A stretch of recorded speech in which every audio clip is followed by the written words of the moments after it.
Freakonomics Radio is sponsored by LinkedIn ads. Ever invested in something that didn't live up to the hype? Marketers know that feeling. They optimize for the numbers that look great, like impressions, but then they don't see revenue. LinkedIn has a word for that: bull spend. Instead, you can get the highest ROAS of major ad networks with LinkedIn. Cut the bull spend, advertise on LinkedIn. Spend $250 and get a $250 credit. Go to linkedin.com/Freakonomics. Terms apply.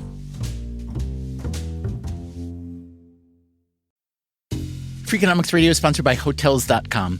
Hotels.com gives you access to hundreds of thousands of hotels worldwide. And when you join for free, you can save up to 20% instantly with member prices.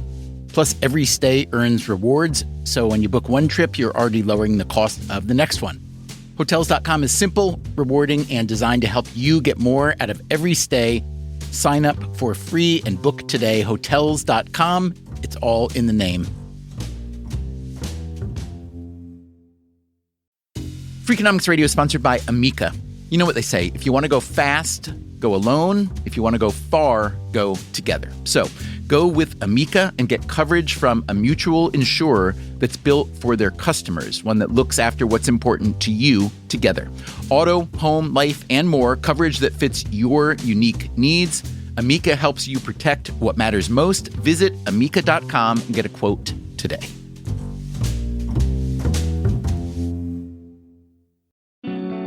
Hey there, it's Stephen Dubner. On January 7th came surprising news out of Washington, as if any news out of Washington isn't surprising these days.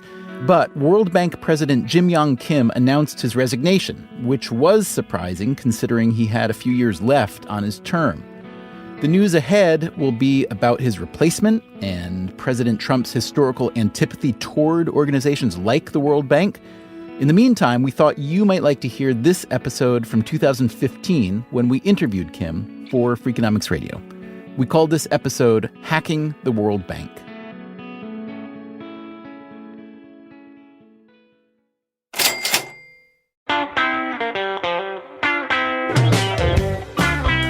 Back in 2012, Yong Kim was minding his own business, carrying out his duties as president of Dartmouth College. He was in his third year there.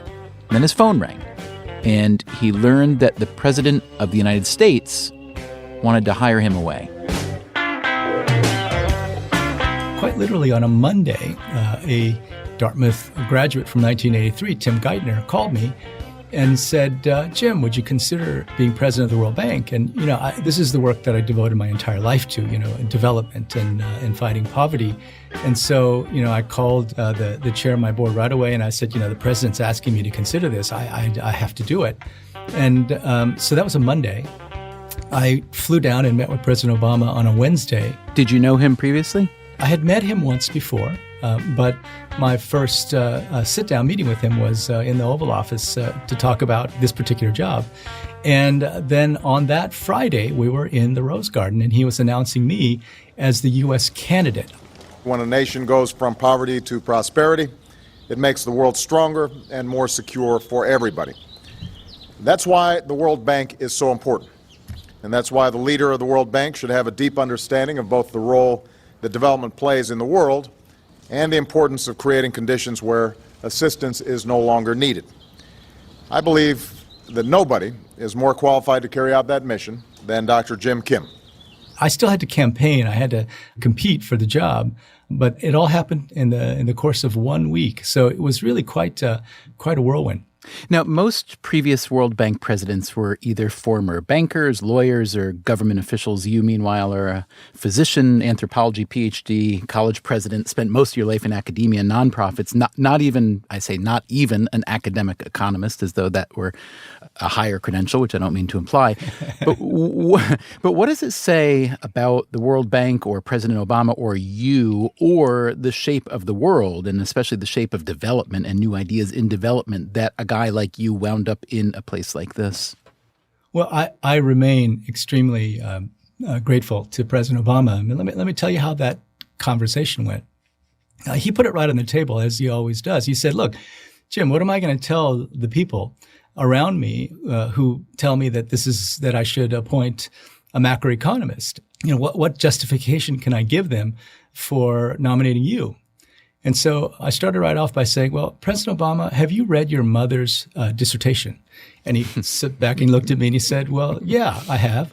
And I said, well, you'll remember that your mother argued that the entire world thought that the artisanal industry in Indonesia would be wiped out, especially metal workers would be wiped out by globalization. But what she showed was that, in fact, that industry thrived. Globalization actually gave a boost to that industry. And I said, that's what I do. I've been doing development on the ground for the last 25 years. And so while I'm not a macroeconomist, I do take a look at things like how incentives work and the reality of development efforts on the ground. And so I will always bring that perspective. And he looked at me and he said, okay, I get that. Later, in a more relaxed moment with President Obama, he said, Jim, I have to say that's one of the best ploys I've ever seen. Reading the president's mother's thesis is a good strategy. And we had a good laugh about it. Yeah, as you were telling the story, I was thinking, I know this is meant to illustrate the strengths of economic thinking vis-a-vis development, but really I'm thinking most people out there when they hear this are going to take it more as an interview tip, certainly, that whenever possible, if the boss has a mother who wrote some kind of dissertation, prepare. That's the prepare, and especially if it's relevant, which it very much was. Well, you kind of lucked out on that. You have to admit that it was relevant. It was very relevant.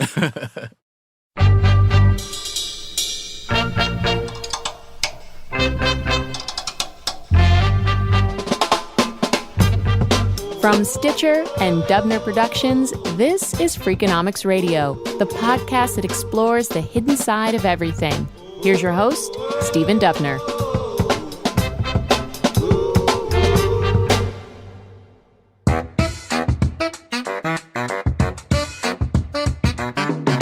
Okay, so here's the best part of the story. It wasn't just that Yong Kim knew that President Obama's mother had written a dissertation that was related to his development work and then went and got it in order to prepare for his meeting with the president.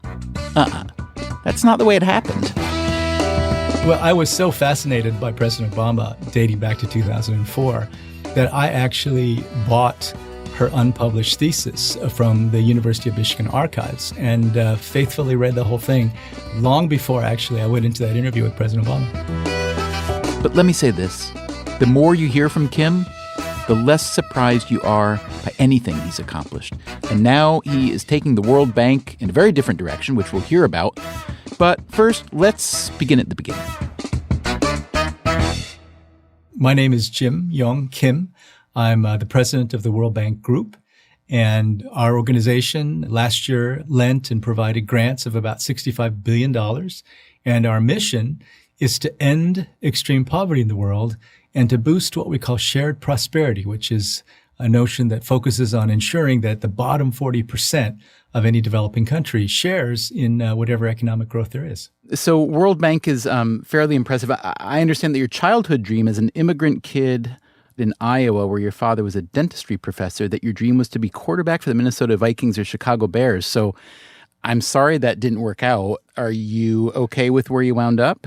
I'm very happy with the way it worked out. But, that was in the middle of Iowa, boy, the greatest thing you could ever become is a professional athlete for one of those teams. And so I was fully part of that culture. And I actually played quarterback for my high school football team. And although some people are impressed with that, I then also have to admit that our high school football team had the longest losing streak in the nation when I was the quarterback. Okay, so that's still a record of some sort you're attached to. It's a record. Yeah. It sure is. Jim was also the chair of the Department of Global Health and Social Medicine at Harvard Medical School. He's earned a MacArthur Genius Fellowship, and for the last 3 years he has served as the president of Dartmouth College. I should also mention that after immigrating to this country from Korea at age 5, Jim went on to become the president of his high school class, the quarterback of the football team, the point guard of the basketball team. I just found out he is a 5 handicap in golf.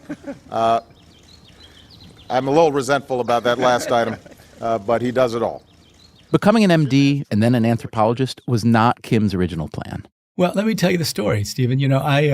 My mother is a philosopher. She's still alive, still working on her writing and very involved in her work on East Asian philosophy. And my father was a dentist. Dentists are extremely practical people. And so I had these two influences in my life. And, one day I came home from school, and this was at Brown, one of my first semesters at Brown. And my father picked me up from the airport, which is about 30 miles from our hometown in Iowa. And he said, "So, Jim, what do you want to study?" And I said, "Well, I think I'd like to study politics and philosophy, and I think I'd like to become a politician." And so he slowly pulled the car over to the side of the road, looked back at me, and he said, "Look, Jim, when you finish your internship and residency, you can do anything you want." So I have had this very practical father who said, "Look, you're an Asian in this country. No one's going to give you anything.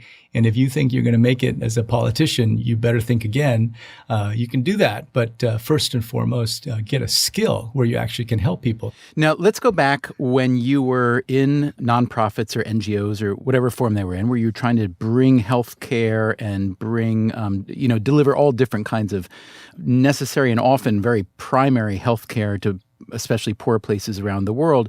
You were not a fan of the World Bank. You were active, I've read, in the 50 Years is Enough movement that campaigned to shut the bank, as well as the IMF, contending they did more harm than good. That's the report, at least, that I've read. Tell me, A, if that report is true, how true it is, and what led to your evolution in thinking about an institution like the World Bank.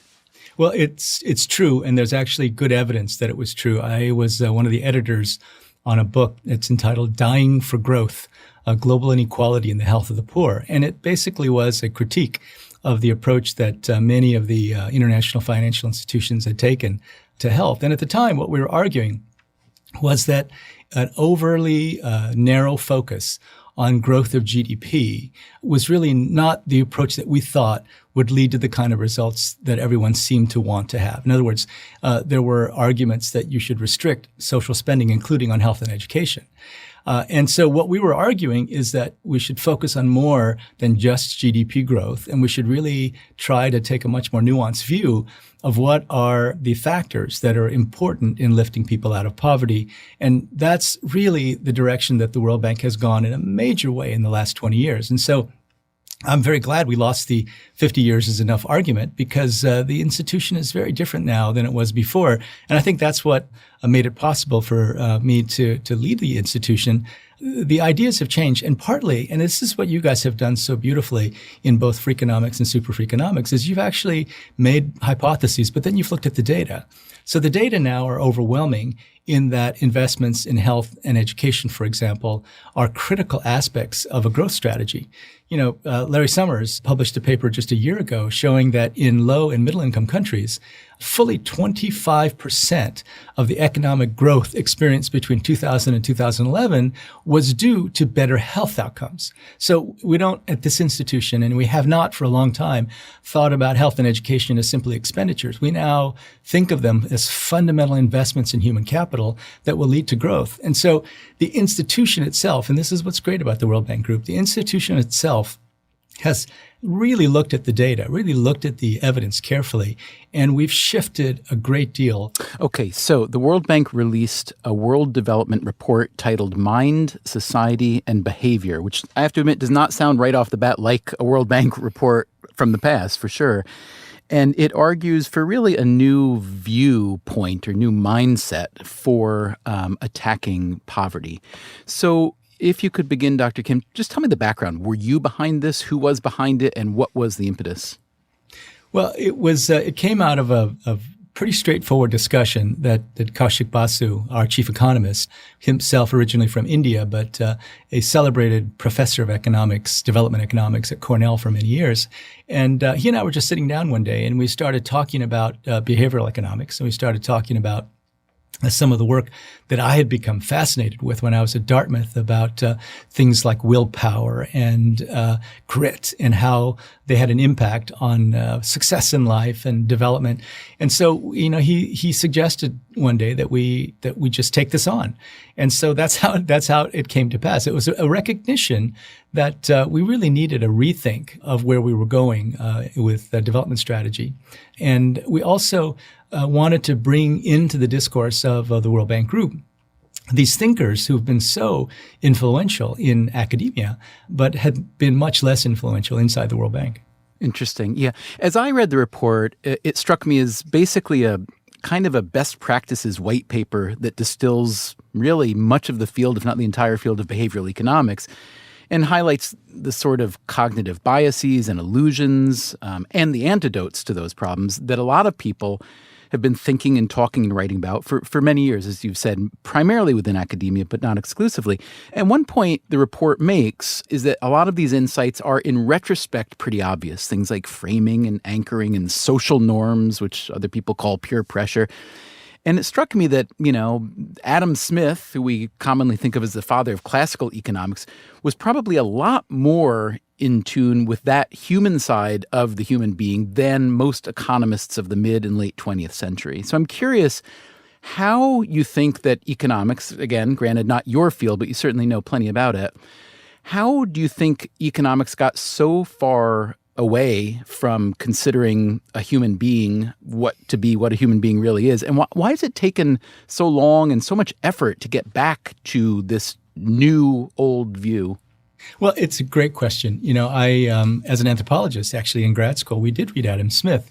And most of us were very surprised to hear him writing about moral sentiments and the profound moral voice that really is everywhere in his work and his writing. There is a field of economic anthropology that's been around for a long time. And I remember in one of my first early seminars in anthropology graduate school, we took on the phenomenon of the potlatch. Now, in the Northwest Coast Indians would try to outduel each other in seeing how much of their most valuable possessions they could burn. That was the potlatch. And of course, from a rational perspective, why on earth would you burn your most valuable things? And, Franz Boas, one of the early patriarchs of the field of anthropology, went deeper and deeper into it and showed that, in fact, social status was so important to the Northwest Coast Indians that they were willing to do this, and that the benefits from actually doing this were greater often than what they would burn. And so we have been trying to make sense of seemingly irrational behavior in anthropology for a very long time. And I think that the assumptions that economists make about rationality have actually led to the rapid development and growth of the field. I mean, economists have, generally speaking, compared to other social scientists, been much more focused on quantification and sophisticated modeling. And I think you have to have a set of assumptions in order to make a field that's trying to do that grow. And so they started with that. But we have to remember Daniel Kahneman won his Nobel Prize on looking at different ways of thinking and questioning the assumptions that economists were making in 2002. And so his work predates that by quite a bit.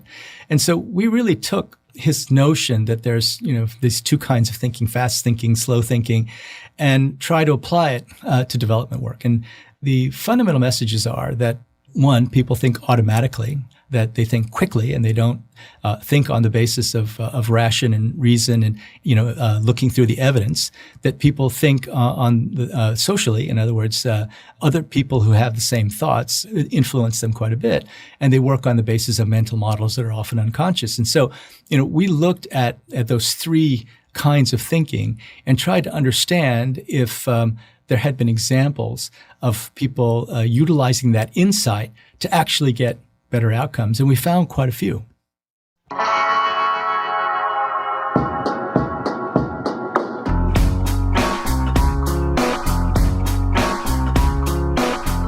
Coming up on Freakonomics Radio, we go through some of the most interesting, inspiring case studies in the World Bank's report. But if you specifically said it's very important for you to interact with your children in this way, the mothers did it, and it had this incredible impact 22 years later.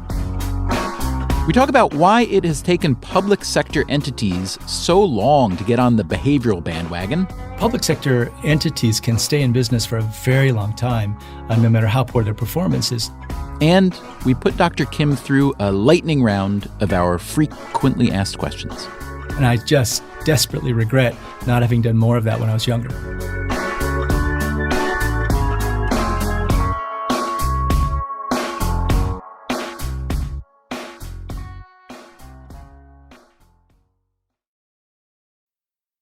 Freakonomics Radio is sponsored by Figure. Did you know that 40% of homeowners own their home outright? If that's you, don't let your equity sit idle. Tap it with a home equity line of credit. Figure, the #1 non-bank HELOC lender in the U.S., helps tap equity you've built in your home so you can do things like tackle a renovation or pay down debt. HELOC is a line of credit secured by your home. You can draw what you need, repay, and draw again. Figure offers a 100% online application. Get approved in 5 minutes and funding in as few as 5 days. It's faster than a bank loan and cheaper than a personal loan. Check your rate today without impacting your credit at figure.com/Freakonomics. This post is sponsored by Figure, NMLS ID 1717824. Figure is an equal housing lender. For more information about their licensing, visit nmlsconsumeraccess.org. Figure's HELOC is subject to credit approval and terms apply. Freakonomics Radio is sponsored by Principal, the perpetual pen tapper, the arbitrary fridge reorganizer, the holiday party planner that starts in May. Principal knows that your star employees have their work quirks. Principal also knows how much those employees mean to your business. You need them. They need benefits. Work with Principal so they can help your team with a retirement and benefits plan that's right for them. Principal Life Insurance Company, Des Moines, Iowa.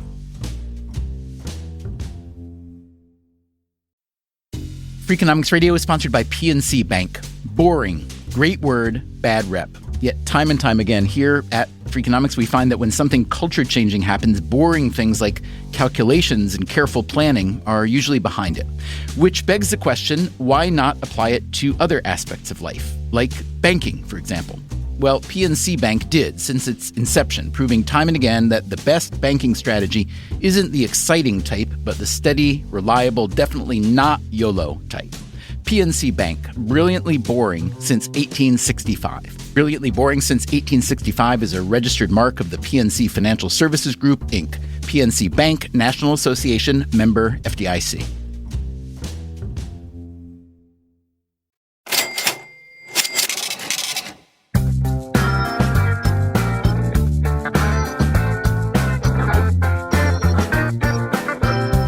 We are talking today with Yong Kim, president of the World Bank. He and Kaushik Basu, the bank's chief economist, commissioned a report that is meant to translate the best behavioral research from academia into real-world solutions to address poverty.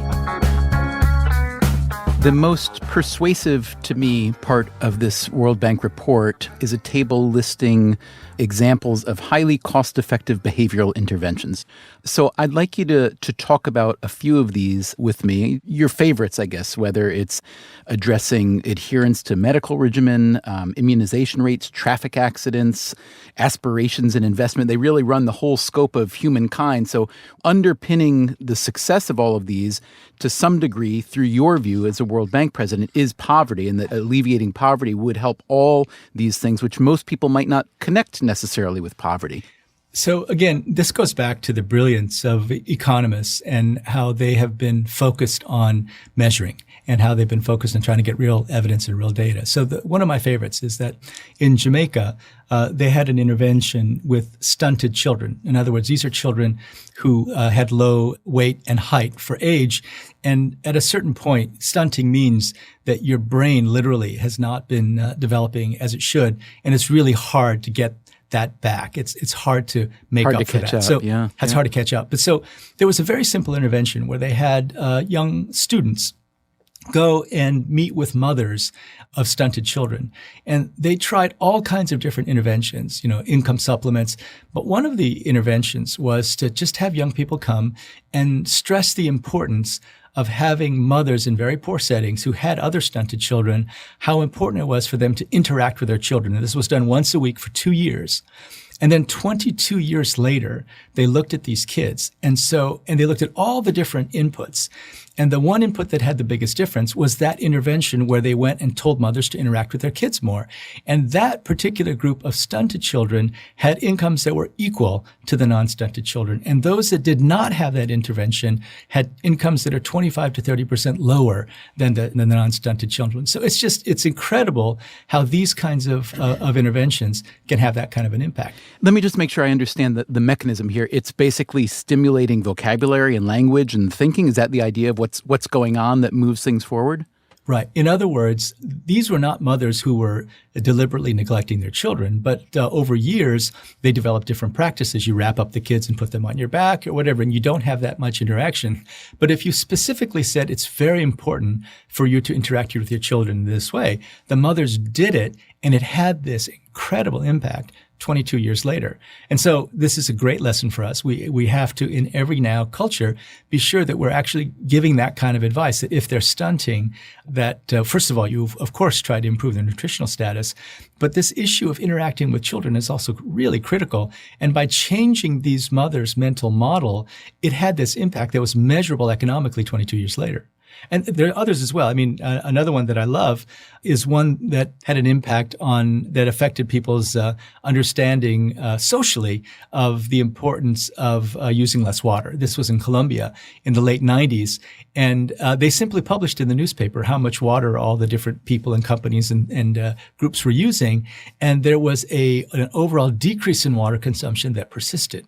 So in other words, knowing that your neighbors are trying to save or knowing that you're not saving and they're going to see it in the newspaper had a huge impact on people's use of water. Similarly, in trying to reduce the number of accidents on the road, in Kenya, they put messages on buses that said, if you see someone driving recklessly, look out the window, scream and yell at them and tell them to stop doing it. And everywhere you are, scream and yell at people who are driving recklessly. It reduced insurance claims by 50%. Just to have the social pressure build in that particular way. So we're going to use this in the World Bank Group. We're going to capture all of these great examples, and we've totally reorganized the bank to do just that. We now have what we call global practices, and their charge is to look all over the world and find out how specific countries have had success utilizing these insights that come from psychology.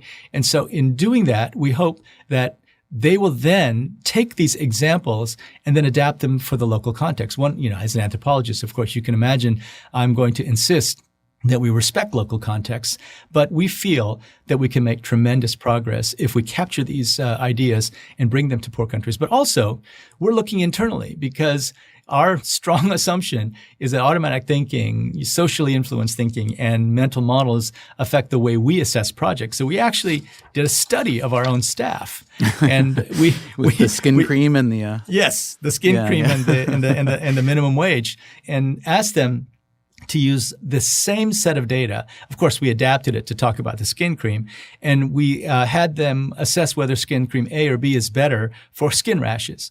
And then using exactly the same data, but in a different context, we asked them to assess whether the minimum wage increased or decreased poverty rates.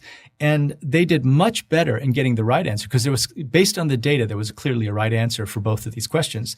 They did much better with the skin cream than they did with the minimum wage because, of course, our staff came in with preconceived notions and mental models about the importance of minimum wages. So what we're going to do specifically inside the bank is try to figure out ways where we can get them to do what Daniel Kahneman called slow thinking. Can we get them to be more deliberative, to be more focused on the mechanics of a particular project or a particular intervention, to really consider data first before they jump to a conclusion? Can we keep leaders like me to keep their mouths shut, for example, to not influence socially where a group ends up landing on a particular decision? The report notes that the private sector has already adopted a lot of these behavioral approaches because, and I'll quote, when failure affects the profit-making bottom line, product designers begin to pay close attention to how humans actually think and decide. So, Dr. Kim, why has it taken nonprofits, including the development sector, certainly so long to buy in? Do you think that it's simply the absence of the market and the needs that exist within the market? Is it the downplaying of ROI within the nonprofit sector? Is it a philosophical point? Well, I think market forces are critical here. And sometimes people say, well, the private sector does everything better. And I don't know that that's really the case so much as that the private sector entities that did it poorly no longer exist. right? Because they go out of business. And public sector entities can stay in business for a very long time, no matter how poor their performance is. And so this is part of what I've been obsessed with for about the past 20 years. I've been trying to understand, in the absence of market forces, how can you improve execution? How can you raise the temperature so that people really focus on improving execution? Because in the public sector, not only do we tolerate poor execution, but often, unfortunately, we celebrate poor execution. Poor execution sometimes for people is a symbol of the fact that you're public and not private sector. Now, I do not at all think that the private sector does it all correctly, but the folks who do it right. And if you were to go to Ogilvy or any of the big public relations companies and give them this, I think they would laugh at us in the sense that they have been utilizing these insights very aggressively for a very long time. And in the public sector, there are some really great examples of having used this before. One example comes from an institution that I used to be part of, Harvard School of Public Health. They very consciously try to get the notion of a designated driver into sitcoms in Hollywood. And once they got it into sitcoms, it became part of the overall mental model that everyone used, and it's now ubiquitous. And it was truly the genius of a group of just brilliant public health professionals who realized that they had to shift the mental model on driving while drunk.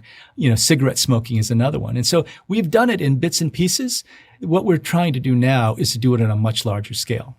I'm curious, as a trained MD, whether you see this kind of research is slower to be taken up in the areas where it's really needed, in development in this case, or faster than in medicine? When you look at innovations in medicine, it's not as if you have a new discovery and then immediately everyone in the United States is implementing it. In fact, the lag time from having a really new discovery of something that's on the market that's doable right now to a point when the vast majority of doctors are using them is 17 years. So I've, with a bunch of colleagues in here now at the World Bank, we talk a lot about the science of delivery. In other words, let's not just focus on the basic research that tells us about the molecular mechanisms or, for example, in economics, that might be, fundamental theoretical modeling based on mathematical models. And let's not focus just on the things that we can prove in scientific studies actually work. Let's now focus on how you deliver those insights. Let's focus and be as rigorous as we can be about how you take things to scale. One of my good friends in global health used to say to me, Jim, I'm so sick of pilot projectology. When can we get on to the field of scale-upology, right? That's got to be our main focus. Because if we're going to end extreme poverty by 2030, every model we have of growth suggests to us that with the pessimistic, with sort of the midway, or the optimistic model of growth, of economic growth, we're not going to get to less than 3% extreme poverty by 2030. So if our job is to fundamentally change the poverty elasticity of growth, we've got to be effective, and we've got to take effective solutions and scale them more quickly than we ever have.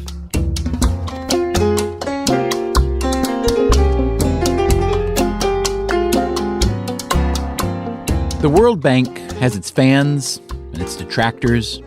I have to say, it's hard to imagine that Yong Kim can have too many detractors. He seems to bring so many talents to the job. He's smart, plainly, experienced, compassionate. He's a good executive. Don't forget, he's an MD as well. So I know what you're thinking. That's disturbing. Isn't there anything he's bad at? Well, I am happy to report that he is not a very good singer. I had the time of my life, and I never felt this way before, and I swear it's the truth, and I owe it all to you. That is from a student talent show at Dartmouth when Kim was president there. But honestly, even his singing wasn't that bad. He also danced and rapped. You know what? Wasn't that bad at any of those either. So what does the talent show really teach us? Teaches us that Yong Kim has something that very few others in official Washington have: the ability to not take yourself too seriously. And so, even though he is president of the World Bank, we asked him to go through a blitz version of our frequently asked questions. He agreed, of course. Dr. Kim, if you would tell us in 60 seconds or less what you actually do in a given day. I spend a lot of time going through my briefing books, which look like real books, and I get one every day. I'm in meetings all the time with all kinds of people, and I try to, one, keep my mouth shut when me saying something could influence a decision we make, and then make a decision when no one else can make a decision. What's the best investment you've ever made? Financial, emotional, educational, any kind of investment in getting to where you are today? I think one of them, it's rather simplistic, but late in my life, when I was 24, I started learning languages. I only really spoke English till I was 24. When I was 24, I learned to speak Korean because I went back to Korea to do my dissertation research. And so now I speak Korean, which has been great, especially in all my work with Secretary General Ban Ki-moon of the United Nations. It's been great to be able to have secret conversations in the middle of chaos. Then later, I learned to speak Spanish. So it really was worthwhile for me to do that. And I just desperately regret not having done more of that when I was younger. Who's been the biggest influence on your life and work, and why? Well, fundamentally, it's been my mother, who is a Neo-Confucian philosopher, but she's been so influential because at a very young age, I was reading the speeches and the writings of Martin Luther King when I was 9 years old. So Martin Luther King has certainly been a huge influence. And so people like Martin Luther King, people who've taken an idea fundamentally rooted in moral convictions and then changed the world, are the people who inspire me. Tell us one thing you've habitually spent too much on but do not regret. Oh gosh, it's food. It's eating at restaurants all over the world. In fact, I have a rule when I travel to developing country. For every meal, I want native food, as opposed to thinking that I need French food or Western food. So I've spent a lot of money at a lot of different restaurants. Also with my children, we love to eat. Do you cook as well? Not very well. I used to a lot more, but not much these days. Tell me one thing you own that you should probably throw out but never will. I have a collection of putters, golf putters, that I just can't seem to throw away. It's part of golf. The golf allows for a lot of magical thinking. And so I remember the magical putts I made with some of these putters. And so I've kept them and kept them and kept them, despite efforts of everyone around me to throw them out. The next question was, what do you collect and why? Just asked and answered, or answered without being asked. What's the one story that your family, maybe it's your kids, maybe it's your parents, always tells about you? Well, my brother likes to tell this story. My brother is a gastroenterologist in Los Angeles, and he always says that if he and I were to come to a wall with 3 doors, he would quickly and automatically go through the door that was open, but that I would put my head through the wall just in case that was a better way to approach getting to the other side. So, of course, the story is that I've always chosen the most difficult path, but it served me very well. Interesting. Well, that either leads perfectly into or totally obviates my final question, which is, I wanted you to tell me about something that you once quit and why and how it worked out. But if you're willing to put your head through a wall, you may never have quit anything at all. Did you? I did. I actually quit my infectious disease fellowship. Now, this was in about the 30th consecutive year of being involved in education, from the age of 5. So it wasn't as if I gave up prematurely. But I just decided that the credential I would get is to be able to treat people with infectious diseases in hospitals in the United States. And I just realized I'd never do that. And I've continued to work on tuberculosis and HIV and now Ebola. But I did quit that. Dr. Kim, thanks so much. It was a pure pleasure to speak with you, and I learned a lot, and I'm sure everyone listening will as well. And thank you so much for making the time.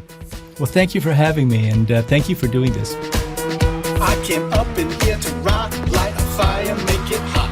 I'm here rooting for my idols, up here giving all they got. So come on, let's go. The show is out of control. The house is hot tonight. Go, go, Big Green, go, go.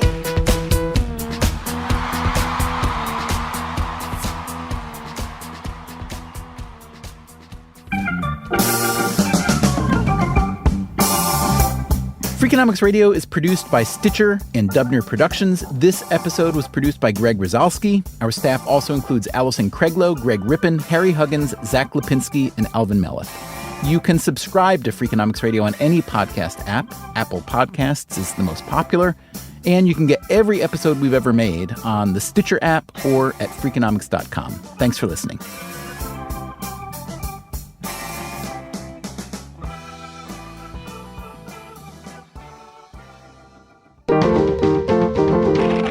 Stitcher.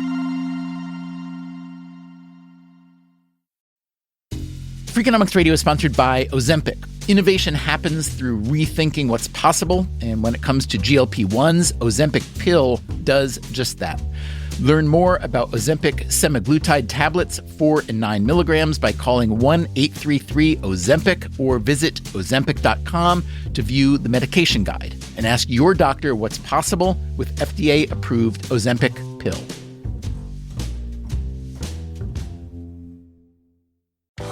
Welcome back to Should I Get It Delivered? Contestant, you're out of food and your meds, but are too tired to get up. Do you A, pout, B, beg your roommate, or C, get Walmart to deliver it all same day? Same day? Who knew? Gonna go with C, Walmart. That is correct. Walmart offers same-day delivery for prescriptions, groceries, and more. I love not leaving my couch. Walmart. Who knew? Subject to availability, restrictions, medication exclusions, and fees apply. Most of us are one good deal away from finally replacing that worn-out rug, fixing up the backyard, or getting the bedroom we actually want. Good news, that deal's almost here. Wayfair's Black Friday and July sale. Get up to 80% off area rugs and up to 60% off outdoor and bedroom furniture. Shop Wayfair's huge selection of styles and find the piece to fit your style, budget, and space. Plus, free shipping. Black Friday in July ends July 27th. Shop today at wayfair.com. Wayfair, every style, every home.